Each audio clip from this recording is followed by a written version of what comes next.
Assalamualaikum warahmatullahi wabarakatuh. Kembali lagi di channel aku Siti Sarah 31. Baik, di kesempatan kali ini aku mau berbagi informasi atau berbagi pengetahuan ke teman-teman semuanya. Mudah-mudahan bisa dimengerti, mudah-mudahan juga bermanfaat untuk teman-teman semuanya.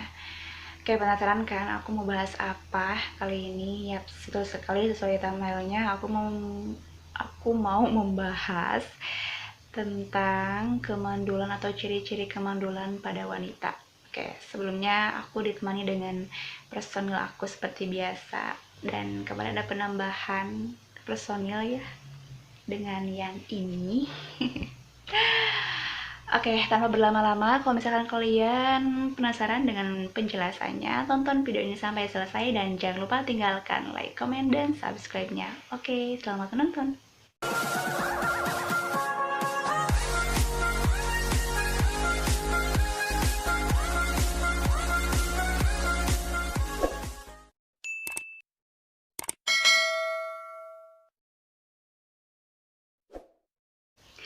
Baik teman-teman semuanya, sesuai thumbnailnya aku bakalan bahas tentang infertilitas atau kemandulan, ciri-ciri kemandulan pada wanita. Pasti setiap pasangan yang sudah berkeluarga maupun yang baru berkeluarga pasti sangat mendambakan sekali kehadiran seorang anak. Mungkin sering dikatakan hampa atau belum sempurna kalau misalkan belum uh, belum ada kehadiran seorang anak. Lalu bagaimana sih kalau misalkan setelah beberapa tahun menikah tapi kok belum dikasih rezeki sama Allah, belum dikasih kepercayaan sama Allah. Nah, biar nggak saling menyalahkan satu sama lain, penting nih buat kita untuk mengetahui ciri-ciri kemandulan pada wanita ataupun pada pria. Nah, mungkin untuk ciri-ciri kemandulan pada pria nanti aku bakal next di video aku ya, yang bakalan aku bahas selanjutnya. Nah, sekarang aku bakalan fokus ke ciri-ciri kemandulan pada wanita. So, apa aja sih ciri-cirinya? Oke, jadi kemandulan adalah gagal bertemunya sel telur dengan sperma atau tidak terjadinya pembuahan. Nah, dikatakan seseorang atau wanita mandul itu ketika sudah berhubungan badan ya, berhubungan seks selama kurang lebih 12 bulan atau dalam jangka waktu 1 tahun, tapi tidak memiliki atau tidak ada tanda-tanda kehamilan. Nah, apa aja sih ciri-ciri wanita yang mandul? Yang pertama yaitu siklus menstruasi yang tidak teratur. Misalkan ya, dalam waktu 3 bulan atau dalam waktu setahun menstruasinya tidak teratur atau mensnya dalam waktu yang lama, misalkan 10-15 hari. Kan yang sering atau yang umumnya itu paling lama, kalau yang normal ya, yang normal itu misalkan seminggu atau 7 hari gitu, tapi batas maksimalnya 15 hari ketika seseorang mengalami menstruasi. Nah, untuk teman-teman, untuk para wanita, apa sih saran dari saya ketika waktu datang bulan atau menstruasi, coba untuk ditandai di kalendernya biar tahu nih kalian telat berapa berapa hari gitu. Misalkan nih di bulan pertama teman-teman dapat dapat dapat haidnya misalkan di tanggal 3. Nah, di bulan selanjutnya misalkan teman-teman telat 3 hari atau telat beberapa hari, jadi tahu kalau misalkan siklusnya teratur atau enggak, kayak gitu.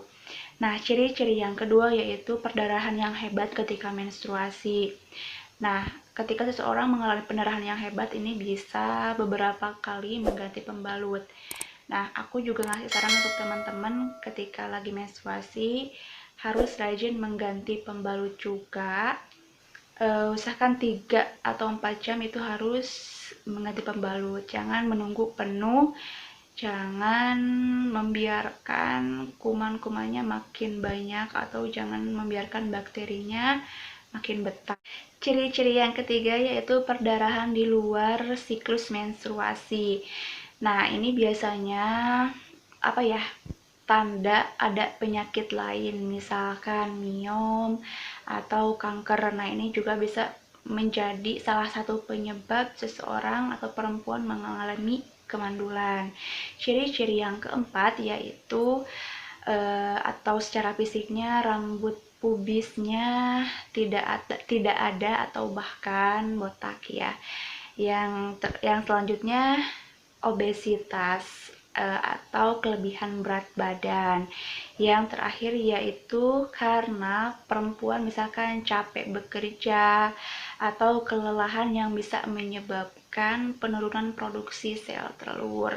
Jadi untuk para perempuan jangan terlalu capek bekerja. Bekerja boleh, tapi kita harus bisa memposisikan bahwa kita ini wanita, bahwa kita ini adalah perempuan. Jadi jangan terlalu capek ketika bekerja. Lalu apa saja sih penyebab wanita mengalami kemandulan? Yang pertama yaitu penyebabnya hormonal. Nah, untuk hormonal ini masih bisa diperbaiki ketika kita didapati menstruasinya berturut-turut selama 3 bulan tidak normal, itu kita harus segera berkonsultasi ke spesialis OB-GYN. Nah, di sana kita akan di terapi hormonal, dan selanjutnya itu akan ada perencanaan untuk pembuahan. Penyebab yang kedua yaitu adanya penyakit rahim atau endometriosis. Nah, ini pembuahannya bisa terjadi di mana saja atau bahkan bisa terjadi di tubal falopi atau perjalanan menuju rahim. Nah, kondisi ini bisa menyebabkan yang namanya hamil ektopik atau hamil di luar rahim. Dan hamil ektopik ini yang menjadikan gagalnya terbentuk janin. Lalu solusinya bagaimana sih kalau misalkan kita merasakan ciri-ciri yang sudah aku sebutkan tadi? Nah, solusinya yang pertama yaitu kita harus berkonsultasi ke dokter OB-GYN untuk melihat resiko terjadinya kemandulan. Yang selanjutnya kita berkonsultasi ke dokter spesialis fertilisasi untuk misalkan ya, untuk merencanakan bayi tabung dan lain sebagainya. Nah, untuk para wanita jangan menganggap kemandulan ini bukan berarti tidak bisa hamil. Kemandulan ini terjadi karena tidak bertemunya sperma dengan sel telur. Misalkan nih ya, sel telurnya sudah siap tapi sperma yang dikeluarkan oleh laki-lakinya tidak sampai. Atau bisa juga nih ketika spermanya sudah datang ternyata masa ovulasinya atau pengeluaran telur pada wanita belum saatnya atau belum siap. Nah, itu juga bisa menyebabkan salah satu ciri kemandulan. Oke, mungkin itu aja pembahasan yang bisa aku sampaikan di video kali ini. Mudah-mudahan bermanfaat. Aku doakan semoga kita semua atau teman-teman selalu diberikan kesehatan, selalu dimudahkan rezekinya, dan yang sudah menikah segera diberikan momongan atau keturunan yang soleh dan solehah, tentunya yang baik. Oke, buat teman-teman yang sudah menyimak video ini, jangan lupa tinggalkan like, comment, dan subscribe-nya. Kalau misalnya ada pertanyaan, boleh banget di kolom komentar. Kalau misalnya ada request, boleh juga bisa kirim via email atau bisa juga lewat DM. Atau bisa langsung lewat komentar aja. Oke, selamat bertemu kembali di video aku selanjutnya. Bye. Wassalamualaikum warahmatullahi wabarakatuh.